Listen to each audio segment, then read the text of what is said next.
పెద్దగా భావించినటువంటి సాక్షాత్తు రాష్ట్ర ముఖ్యమంత్రి గారే నిన్న నాతో ఏం కాదు, నేను ఏం చేయలేని స్థితిలో ఉన్నా, రాష్ట్రం దివాలా తీసింది అని చెప్పి మాట్లాడడము నిజంగా ఇంతకంటే దౌర్భాగ్యము, ఇంతకంటే సిగ్గుచేటి ఇంకోటి కాదు. ఇప్పటికే కాంగ్రెస్ పార్టీ మీద ప్రజల లోపల పూర్తి వ్యతిరేకత ఉన్నది.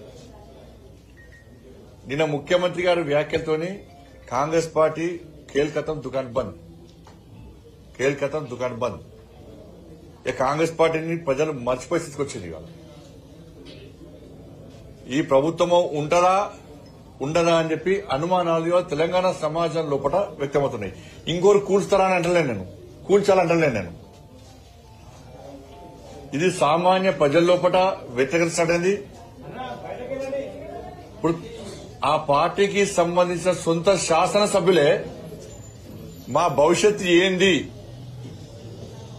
ఈ రాష్ట్రంలో ఉన్నటువంటి అనుమానాలతో టెన్షన్ గురవుతున్నారు కాంగ్రెస్ పార్టీ శాసనసభ్యులు. ఇప్పుడు కుటుంబంలో సమస్య వస్తుంది, కుటుంబ పెద్ద ఏం చేస్తారు, అన్ని దిగమింగుకొని ఆ కుటుంబాన్ని ఏదో విధంగా అన్ని రకాలుగా పెంచి పోషించుకునే ప్రయత్నం చేస్తాడు. ఆ కుటుంబ పెద్ద నాతో ఏం కాదన్నప్పుడు కుటుంబ పరిస్థితి ఏంది? వాళ్ళ సాక్షాత్తు రాష్ట్ర ముఖ్యమంత్రి గారు ఇటువంటి సందర్భంలో అన్ని దిగమింగుకొని తనను నమ్ముకొని ఓట్లేసిన ప్రజలకు ధైర్యాన్ని చెప్తాడా? అధైర్యంతో ఉన్నటువంటి వ్యక్తి అధైర్యాన్ని చెప్తాడా? ముఖ్యమంత్రి యొక్క అధైర్యాన్ని బయటపడ్డది నేను అన్న వ్యాఖ్యలు. ఇది మంచి పద్ధతి కాదు. ఇది ఇవాళ తెలంగాణ రాష్ట్ర పరువు దేశంలో కాదు,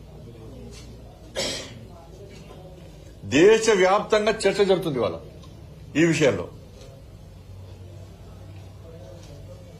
నాతో కాదు, అప్పు ఉడతలేదు, అనా పైసా ఎవరిస్తలేరు, బ్యాంకులో పోతే దొంగ లెక్క చూస్తున్నారు, ఇవన్నీ ఒక ఎత్తు. ఒక ముఖ్యమంత్రి స్థాయిలో వ్యక్తి ఎట్లా అబద్దాలు ఆడినట్ట నిన్న. ఇలా నేను ఎల్లారెడ్డిపేటలో ఉన్నా, మీడియా మిత్రులతో మాట్లాడుతున్నా, మీరే సాక్ష్యం. ముఖ్యమంత్రి గారు ఢిల్లీ పోయినప్పుడు ఎప్పుడన్నా ప్రధానమంత్రి గారు అపాయింట్మెంట్ ఇవ్వలేదా?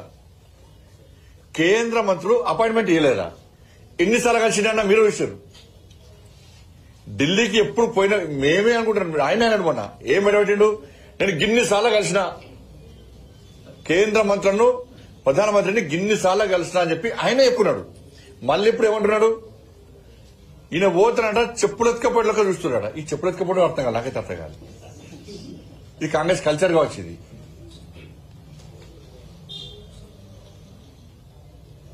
ఇప్పుడు చెప్పులు ఎత్తుకపోవడం మీద చర్చ జరుగుతుంది. ఇప్పుడు ఇక జరగాల కూడా.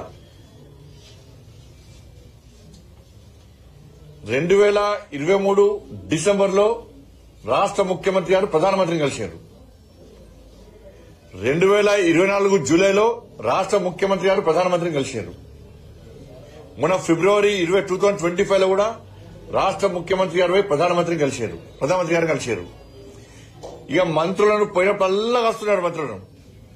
నిన్న కూడా లాస్ట్ కు హైదరాబాద్ నితిన్ గడ్కరీ గారు కూడా కలిశారు.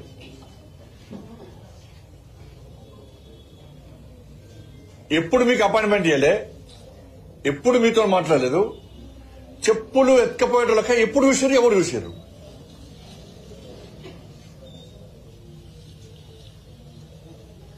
కాబట్టి ఇన్ని అబద్దాల అంటే తెలంగాణ ప్రజలకు చెప్పింది మీరే, గిన్నిసార్లు కలుస్తామని చెప్పింది మీరే, మళ్ళీ అపాయింట్మెంట్ ఇస్తలేరని చెప్పేది మీరే. అంటే ఎంత దుర్మార్గం అంటే కాంగ్రెస్ పార్టీ ప్రభుత్వము ఇవాళ ఒక రాష్ట్ర ముఖ్యమంత్రి మాట్లాడాల్సిన మాటలు కావు. ఇది ప్రజల లోపల అధైర్యాన్ని నింపింది.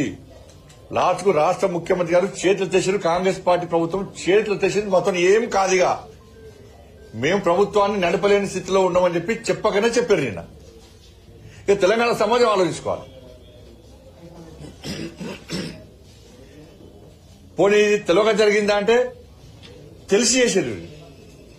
ఇప్పుడు తెలంగాణ రాష్ట్రము అప్పుల పాలైంది, కేసీఆర్ గారు 7 లక్షల కోట్ల రూపాయలు అప్పు చేసిండు తెలంగాణ రాష్ట్రాన్ని అప్పుడపాలు చేసిండు, అధోగతి పాలు చేసిండు అని చెప్పి ఇది కాంగ్రెస్ వాళ్ళు చెప్పిర్రు, మేం చెప్పినాం. ఎలక్షన్ అప్పుడు డబ్బులు రావాలని చెప్పి మేము కోరినాం, ప్రజలను ఓటేమని విజ్ఞప్తి చేసినాం. కానీ ప్రజలు ఏం చేసిర్రు? 6 గ్యారెంటీలు మీరు ఇచ్చిర్రు, 420 హామీలు ఇచ్చిర్రు. ఇది 100 రోజుల లోపటే అమలు చేస్తామని మీరు చెప్పారు. ఇలా ఏమైంది? 6 గ్యారెంటీలు మేము ఏం చేయలేమంటున్నారు. ఇవాళ 6 గ్యారెంటీలు మేము అమలు చేయలేము, మమ్మల్ని అడగకండి. ఉద్యోగస్తులు ఉపాధ్యాయులు మీరు పీఆర్సీ గురించి కానీ, మీ డిఏల గురించి కానీ, మీ ప్రమోషన్ గురించి కానీ, మీకు వచ్చే బెనిఫిట్స్ గురించి మమ్మల్ని అడగకండి, మేము ఇయ్యలేము, మీ కర్మ అంటున్నారు వాళ్ళు. ఇక 2,500 రూపాయలు మహిళలకు ఇయరుగా, 4,000 రూపాయలు ఆసరా పెన్షన్లు ముసలి పెద్ద మనుషులకు ఇయ్యరు.